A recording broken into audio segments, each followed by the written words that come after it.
Today we are going back 3,400 years, Nikkal and the Kotharat.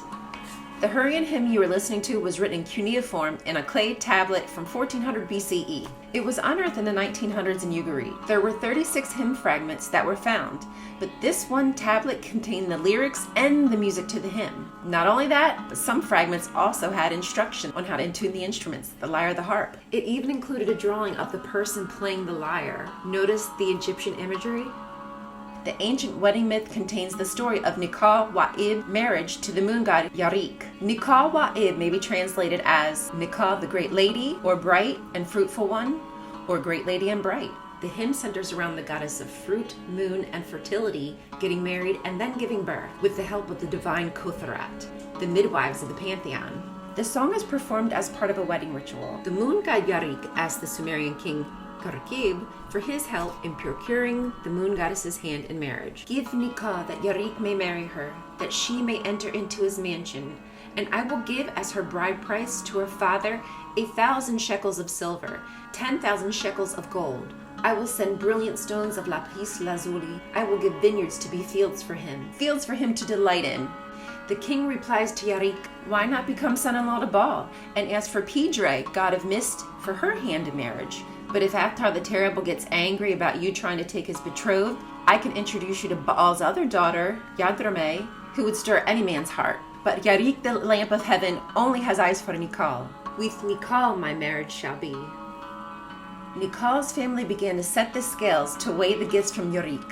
Her sires set the base of the scales, her mother the trays, her brothers arranged the hinges, her sisters saw to the weights of the scales, and sing, May Yarik give light to you. The singer announces that the marriage is successful and Nikkal will soon give birth, and calls upon the Kotharat, the divine midwives of the goddesses, the swallow-like daughters of the crescent moon.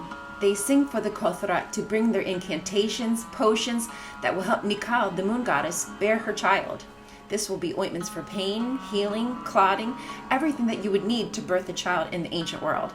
I sing of the goddess Kotharat, the swallow-like daughters of the crescent moon, the daughter of the crescent moon, lord of the sickle, that come down with their potions and incantations. Surely my victory is with Latapan, the kindly god. Look, in my mouth is their incantation, on my lips their formula. Her dowry and her wedding gifts will be, and in her presence we're shouting and applauding, in the presence of Perbit. Let the good young Kotharat applaud. This blessing was likely performed at this woman Perbit's marriage. Applauding at a wedding will drive away any bad vibes who could hinder the happiness of the bride. And this is where the tablet stops. Let's review a few things. Nikkal has a Sumerian cognate, Ningal, the Great Lady. Her consort is Nana, the moon god. Ningal was born to Ninhursag and Enki. Ningal and Nana have twins, Inanna, the god of love and fertility and vegetation, and Utu, the sun god. In Babylonian tradition, Ningal is married to the moon god named Sin. Their children are Ishtar, the god of love and war, and Shamash, the sun god. If Shamash sounds familiar, that's because Shepash is the female equivalent in the Canaanite Pantheon. Just hang tight. Eventually, all the stories will start to come together. I think.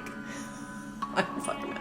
Some of these gods will start to sound more familiar as you hear them more, especially in the new stories that we're going to be reading. The Kotharat appear in the Tale of Ugarit. They are known for their prowess in childbearing and sexual knowledge. Pidre, the goddess of the mist, is one of 3 daughters to Baal Hadad, the storm god. She also appears in the Epic of Baal.